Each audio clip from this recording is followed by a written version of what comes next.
2025ஆம் ஆண்டு தொடங்கி இந்த 7 மாதங்கள்ல இந்தியாவில் கிறிஸ்துவர்கள் மேல திட்டமிட்டு நடத்தப்பட்டதாக 334 சம்பவங்கள் பதிவாகி இருக்கு. இந்த எண்கள் வெறும் ஒரு கணக்குகளாக இல்ல அப்படின்னா இது ஒரு பெரிய அபாயத்தை சுட்டி காட்டுற மாதிரியான ஒரு சூழ்நிலை அப்படின்றதுதான். இப்போ யார் இவங்களை குறிவைக்கிறாங்க, எதுக்காக அப்படின்றதும், குறிப்பாகவே இந்த விஷயமானது உத்தரப்பிரதேசம், சத்தீஸ்கர் மாதிரியான மாநிலங்கள்ல இந்த தாக்குதல் அப்படின்றது அதிகமாக நடக்குது அப்படின்ற ஒரு விஷயமும் இங்க முன்னிறுத்த வேண்டியதாக இருக்கு. அதுவும் குறிப்பாக சண்டே ஆனா ஆராதனை நடக்கும் பொழுது தாக்கப்பட்டிருக்கிறாங்க அப்படின்றது சிலர் பொய்யான கட்டாய மதமாற்ற குற்றச்சாட்டுல கைது செய்யப்பட்டிருக்கிறாங்க அப்படின்றது சிலதும். இது வெறும் ஒரு தனிப்பட்ட சம்பவங்களாக இல்லாம இது ஒரு திட்டமிட்டதாக பயமுறுத்துறதுக்கான ஒரு பாணியை காட்டக்கூடிய விஷயமாக இது இருக்கு. சில இடங்கள்ல தங்களுடைய சொந்த வீட்டுல கூட இறந்தவங்களை மதிப்போடு அடக்கம் செய்யக்கூடியதுக்கு அனுமதி அப்படின்றது இல்லாம இருக்கு. இந்த சம்பவங்கள்ல அதிகமானது அப்படின்றது ஞாயிற்றுக்கிழமையில நடக்கக்கூடியதாக இருக்கு அப்படின்றது தான் இங்க குறிப்பிடத்தக்கதாக இருக்கு. இது ஆராதனை கூட்டங்களை சீர்குலைக்கிறதுக்காக திட்டமிட்டு இருக்கக்கூடிய முயற்சியாக இருக்குமோ அப்படின்ற ஒரு சந்தேகமும் இப்போ முன்னிறுத்துறதாக இருக்கு. இதை தொடர்ந்தே மிக முக்கியமாக எழக்கூடிய ஒரு கேள்வி என்ன அப்படின்னா, இந்த வன்முறை நடக்கும்போது அரசு அமைப்புகள் என்ன செஞ்சுட்டு இருக்கிறாங்க, மதமாற்ற எதிர்ப்பு சட்டங்கள் அப்படின்றது பாதுகாக்கிறதுக்காக உதவுதா இல்ல ஒடுக்கிறதுக்கான ஒரு ஆயுதமா மாறி இருக்கா அப்படின்ற கேள்விதான். இந்திய அரசியலமைப்புல மத சுதந்திரம் அப்படின்ற ஒரு விஷயம் உறுதி செய்யப்பட்டிருக்கு. ஆனா நிஜமாகவே அது எல்லாருக்கும் கிடைக்குதா அப்படின்ற ஒரு கேள்விதான் இப்போ முன்னெழக்கூடிய ஒரு சூழலாகி இருக்கு. இந்த விவாதத்தை பத்தி இருக்கக்கூடிய முழுமையான உண்மைகளை பத்தி தான் இன்னைக்கு இந்த வீடியோல நம்ம பார்க்க போறோம்.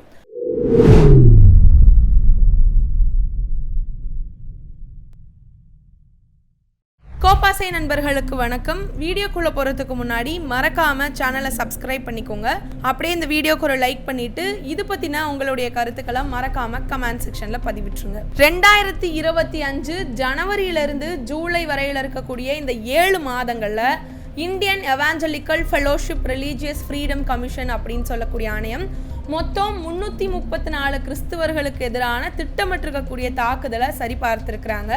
இந்த வழக்குகள் அப்படின்றது வெறும் ஒரு புகார்களாக இல்லை, காவல்துறை பதிவுகள், மருத்துவ சான்றிதழ்கள், புகைப்பட ஆதாரங்கள், அதோடைய நேரடி சாட்சிகள் மற்றும் ஊடக அறிக்கைகள் மூலமா உறுதி செய்யப்பட்டதாக இருக்கு.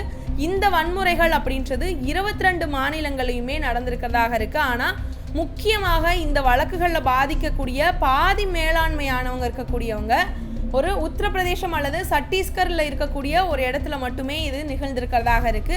இது தேசமட்ட மத அழுத்தத்துடைய பன்முக வெளிப்பாடாகவும் பார்க்கப்படக்கூடிய ஒரு சூழலை ஏற்படுத்தி இருக்கு. மேலும் EFIRLCயோடைய அறிக்கைப்படி பார்க்கும் பொழுது கிறிஸ்துவர்களுக்கு எதிராக இருக்கக்கூடிய இந்த வன்முறைகள் அதிகமாக பதிவாகி இருக்கக்கூடிய மாநிலங்கள் அப்படின்னு பார்த்தா அது பாஜக ஆட்சி இருக்கக்கூடிய மாநிலங்களை தான் முன்னிலை வகிக்கக்கூடியதாக இருக்கு. அதாவது இப்போ உதாரணத்துக்கு உத்தரப்பிரதேச மாநிலத்தில் 95 சம்பவங்களும் சத்தீஸ்கர்ல 86 சம்பவங்களும் இருக்கு. இந்த 2 மாநிலங்களுக்கு மட்டும் சேர்த்து நாட்டில் நிகழ்ந்திருக்கக்கூடிய மொத்த கிறிஸ்துவ விரோத வன்முறைகள்ல 54% அளவுக்கும் இது இருக்கிறதாக இருக்கு. அதோடவே வன்முறை சம்பவங்கள் அதிகமாக இருக்கக்கூடிய மற்ற மாநிலங்கள் பார்த்தோம் அப்படின்னா மத்திய பிரதேசத்தில் 22 சம்பவங்களும், பீகாரில் 17 சம்பவங்களும், கர்நாடகாவில் 17 சம்பவங்களும், ராஜஸ்தானில் 15 சம்பவங்களும், ஹரியானாவில் 15 சம்பவங்கள் அப்படின்னு இந்த மாநிலங்கள் எல்லாமே பாஜக இல்லாத அதோடைய கூட்டணி கட்சிகள் ஆட்சி செய்யக்கூடிய மாநிலங்களாக இருக்கு அப்படின்றது தான் இங்க குறிப்பிட வேண்டிய ஒரு விஷயமாக பார்க்கப்படுது. அதோடவே EFIRLCயோடைய அறிக்கையில குறிப்பிட்டிருக்கிறதுலே மிகவுமே அதிக அளவுக்கான ஒரு அதிர்ச்சியை ஏற்படுத்தி இருக்கக்கூடிய ஒரு இடம் அப்படின்றது எதுன்னு பார்த்தோம்னா, கிறிஸ்துவ வழிபாடுகள் நடைபெறக்கூடிய இந்த ஞாயிற்றுக்கிழமையில தான் திட்டமிட்டதாக இந்த தாக்குதல்கள் அப்படின்ற விஷயம் அதிக அளவு நடந்திருக்கிறது அப்படின்ற விஷயத்த குறிப்பிட்டிருக்கு. இது போன்ற தாக்குதல்கள் அப்படின்றது சீரான முறையில ஒரு திட்டத்துக்கு கீழே நடந்திருக்கிறதாகவும் தெரிய வந்திருக்கு. வழக்கமான வழிபாடுகள் நிகழ்வுகள் நடைபெறக்கூடிய இந்த ஞாயிற்றுக்கிழமை காலை நேரங்களில் குறி வச்சுதான் திருச்சபைகளிலும் ஜமாயங்கள்லையும் சிற்றின மக்கள் தொழுகையில் இருக்கும் பொழுது ஈடுபடக்கூடிய இந்த நேரத்துல இந்த தாக்குதல் நடைபெறதால இது இயற்கை சம்பவம் இல்லை அப்படின்ற விஷயம் இப்போ தெளிவாகி இருக்கு. இது நேர்முகமாக ஏற்படக்கூடிய தற்காலிக வன்முறை இல்லை, ஆனா திட்டமிட்டதாக கண்காணிக்கப்படக்கூடிய மத சுதந்திரத்தை தடுக்கக்கூடிய ஒரு முயற்சியாகவே பார்க்கப்படுறதாக இருக்கு. இது தனிநபரோ இல்ல கூட்டமா அமைஞ்சு தாக்குதல்களாக இல்லாம ஒரு சமூகத்தை ஒடுக்கக்கூடிய ஒரு முயற்சியிலையும் மைக்ரோ மாநில அளவில் இருக்கக்கூடிய அமைப்புக்கான ஒரு வன்முறையுடைய பகுதி தான் அப்படின்ற விஷயமாக கருதப்படுறதாக இருக்கு. உதாரணத்துக்கு எடுத்துக்கிட்டோம் அப்படின்னா, ஜூலை 20ஆம் தேதி சத்தீஸ்கர் மாநிலத்தில் இருக்கக்கூடிய பிழாய் பகுதியில் வழிபாட்டுடைய சமயத்தில் 6 கிறிஸ்துவர் போதர்கள் வந்துட்டு கைது செய்யப்பட்டிருக்கிறாங்க. அவங்க கைது செய்யப்பட்டதுக்கு அப்புறமா சிறையில் அடைக்கப்பட்டிருக்கக்கூடிய போது மரக்கட்டையால் கடுமையாக வந்து அவங்கள தாக்கியிருக்கிறாங்க. இந்த தாக்குதலால் ஏற்பட்டிருக்கக்கூடிய காயங்கள் வந்து அதுக்கான மருத்துவர் சான்றிதழ் அப்படின்ற விஷயம் இருந்த போதிலுமே கூட தாக்குதலுக்கு பொறுப்பானவங்க இருக்கக்கூடியவங்க எதிராக எந்த விதமான ஒரு சட்ட நடவடிக்கையும் இதுவரைக்கும் எடுக்கப்படலை அப்படின்றது தான் இந்த சம்பவம் அப்படின்றது. மத சுதந்திரம், அதோடைய மனித உரிமைகளுக்கு நேரடியாக மீறக்கூடிய ஒரு நிகழ்வாக தான் பார்க்கப்படுறதாக இருக்கு. தனிநபர் நம்பிக்கையை பறிக்கக்கூடிய வகையிலையும் தனி சட்டம், நீதிமுறை, இந்த மாதிரியான விஷயங்கள் எல்லாமே புறக்கணிச்சு நிகழக்கூடிய இந்த நிகழ்வுகள் அப்படின்றது ஒரு அரசியல் ஆதரவு பெற்று இருக்கக்கூடிய அமைப்பான மத வன்முறை அப்படின்ற விஷயமாக தான் பார்க்கப்படுறதாக இருக்கு.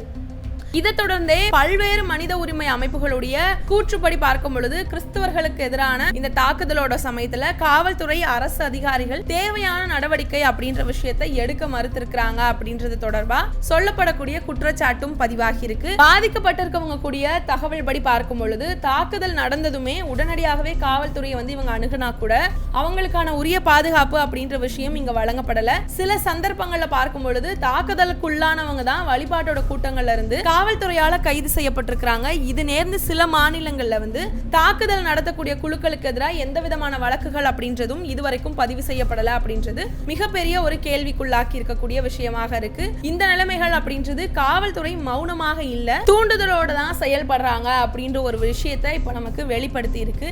இது சட்டத்து மேல இருக்கக்கூடிய நம்பிக்கையை முற்றிலுமாகவே குலைக்கிறதுக்கான ஒரு அபாய நிலையை வெளிக்கொண்டு வந்ததாக ஒரு பார்வை இருக்கு. மேலும் தொடர்ந்து தாக்குதல் நடக்கக்கூடிய பாஜக ஆட்சி செய்யக்கூடிய மாநிலங்கள்ல இந்த அலட்சியம் வந்து அதிக அளவுக்கு மீளவும் பதிவாக்கிட்டே இருக்கு. இது ஒரு சில காவல் நிலையங்களை மட்டுமே இல்லாம ஒரு அரசியல் நிலைப்பாட்டுடைய பிரதிபலிப்பாக, அதாவது அரசாங்கத்துடைய நேரடியோ இல்ல மறைமுகமான ஒரு அனுசரணை அப்படின்ற விஷயத்த இருக்கிறதுக்கான வாய்ப்பு தான் இங்க அதிகமாக பார்க்கப்படுது. இது மாதிரியான சட்டத்தை எல்லாம் செயல்ல கொண்டு வரதுக்காக இருக்கக்கூடிய காவல்துறையினர் அப்படின்றவங்களே அவங்களுடைய செயல் எல்லாத்தையும் இழந்துட்டு பாதிக்கப்பட்டவங்களுக்கு பதிலா தீவிரவாத குழுக்கள் கிட்ட தான் இடமளிக்கிறதாக இருக்கிறாங்க. இப்போ நாட்டுடைய மத சுதந்திரம், அதோடைய ஜனநாயகத்துடைய அடிப்படை மதிப்புகள் அப்படின்றது இதனால இந்த இடத்துல பெரிய அளவுக்கான ஒரு கேள்விக்கு உள்ளாக்கப்படுது.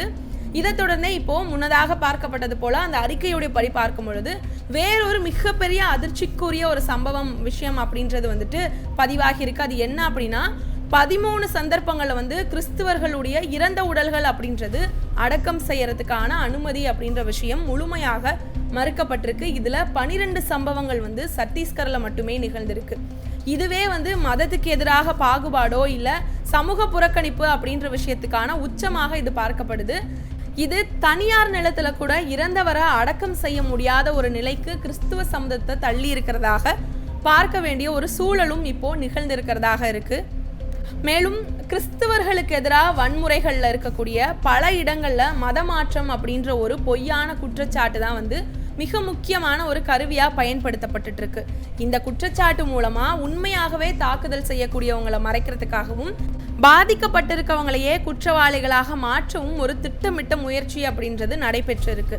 இப்போ சத்தீஸ்கர் மாநிலத்துல 2 கன்னியாஸ்திரிகளான வனதா பிரான்சிஸ் மற்றும் பிரீதா மேரி அப்படின்றவங்க பஜ்ரங் தள உறுப்பினர்களால் வந்து தாக்கப்பட்டிருக்கிறாங்க. ஆனால் தாக்கியவங்களுக்கு எதிராக எந்த விதமான நடவடிக்கையும் எடுக்கப்படாம அந்த 2 கன்னியாஸ்திரிகள் மேல பொய்யான ஒரு மதமாற்ற குற்றச்சாட்டுடைய கீழ் வந்துட்டு கைது செய்யப்பட்டிருக்கிறாங்க. சிறையில் அடைக்கப்பட்டதுக்கு அப்புறமா கடைசியாக NIA உடைய நீதிமன்றம் மூலமா அவங்க ஜாமீன்ல விடுவிக்கவும் பட்டிருக்கிறாங்க. ஆனா அவங்கள தாக்கியவங்க இதுவரைக்கும் எந்த விதமான ஒரு சட்டத்துடைய பிடியிலையுமே வரல. இதை தொடர்ந்தே வந்து பீகார், ஒடிசா, குஜராத்ன்ற இந்த மாநிலங்கள்லையுமே ஜபக்கூட்டங்களோ, பிறந்தநாள் வழிபாடுகள், அதோடைய ஈஸ்டர் விழாக்கள் மாதிரியான சமய நிகழ்வுகள் எல்லாமே குறிவைக்கப்பட்டதாக இருக்கு. இதுல வழிபாடு நடத்துக்கு வந்தவங்க மேல தாக்குதல் அப்படின்றது நடத்தப்படுது. ஆனா அதுக்கு பதிலாக தாக்கியவங்க மேல இல்லாம வழிபாட்டுல பங்கேற்கிறதுக்காக வந்தவங்க மேல வழக்கு அப்படின்றது பதிவு செய்யப்பட்டதாக இருக்கு. இது வந்து ஒரு புதுவிதமான தீவிரமான ஒரு மரபாக உருவெடுத்துட்டு வரதாகவும் பார்க்கப்படுது. மத சுதந்திரம் அப்படின்ற ஒரு அடிப்படை உரிமையை வந்து மதமாற்றம் அப்படின்ற ஒரு பேர்ல கேள்விக்குள்ளாக்கக்கூடிய ஒரு அரசியல் கருவி அப்படின்றது தான் இதுக்கு பின்னால் செயல்பட்டுட்டு இருக்கிறதாக இருக்குது. இது அனைத்துமே இப்போது பாஜக ஆட்சி மாநிலங்களில் மட்டும் இல்லாமல் பாஜகவோ இல்லை அதோடைய கூட்டணியோ செய்யக்கூடிய ஆட்சியில் தான் இருக்கக்கூடிய பகுதிகளில் தான் திட்டமிட்டதாகவே இது நிகழ்ந்துட்டு இருக்கு அப்படின்ற ஒரு விஷயமும் வெளிவந்திருக்கு. இந்த கட்டமைக்கப்பட்டிருக்கக்கூடிய தாக்குதல்கள் எல்லாமே அரசியலமைப்பில் இருக்கக்கூடிய மத சுதந்திர உரிமைகளை முழுமையாகவே கேள்விக்குள்ளாக்கி இருக்கு. காவல்துறையும் நிர்வாகமும் கிறிஸ்துவர்களை பாதுகாக்கிறதுக்கு தவறி இருக்கிறாங்க. இதுவே அரசோடு இருக்கக்கூடிய ஒரு புறக்கணிப்பு அப்படின்ற விஷயத்த சுட்டி காட்டுறதாக இருக்கு. இந்தியாவில் இருக்கக்கூடிய ஒவ்வொருவருமே தங்களுடைய மதத்தை ஒவ்வொரு முறையும் பின்பற்றதுக்கான உரிமை கொண்டவங்க தான் அப்படின்ற ஒரு வரையறை இன்னைக்கு நிலைநாட்டப்படலை அப்படின்றத தான் EFIRLC அறிக்கைப்படி வெளிப்படையாக கூறப்பட்டிருக்கு. சத்தீஸ்கரில் கன்னியாஸ்திரிகளை கைது செய்த பாஜக கேரளாவில் அந்த ஜாமீன் அப்படின்றத பெற்றிருக்கவங்களை சந்திக்கிறதுக்கு வரிசையில் நின்றுருக்கு. இந்த விஷயமானது பாஜகவுடைய இரட்டை முகத்தன்மை அப்படின்ற விஷயத்தையும் மத அரசியல் சாதகமாக பயன்படுத்துறதுக்கான அரசியல் கூர்மையையும் காட்டுறதாக இருக்கு. இதனால பாஜக ஒரு மாநிலத்தில் கிறிஸ்துவர்களை அடக்கி மற்றொரு மாநிலத்தில் அவங்கள தரிசித்து மத அடிப்படையில் வாக்குகளை ஈர்க்க முயல்றாங்க அப்படின்ற விஷயம் இங்கே உறுதிப்படுத்தப்பட்டிருக்கு. இது குறித்த உங்களுடைய கருத்துக்களை மறக்காம கமெண்ட் செக்ஷனில் பதிவிட்டுருங்க. அப்படியே இந்த வீடியோக்கு ஒரு லைக் பண்ணிட்டு இது போன்ற செய்திகளை தினம்தோறும் தெரிஞ்சுக்கிறதுக்காக மறக்காம கோபாசை சேனலை சப்ஸ்கிரைப் பண்ணிக்கோங்க. நன்றி.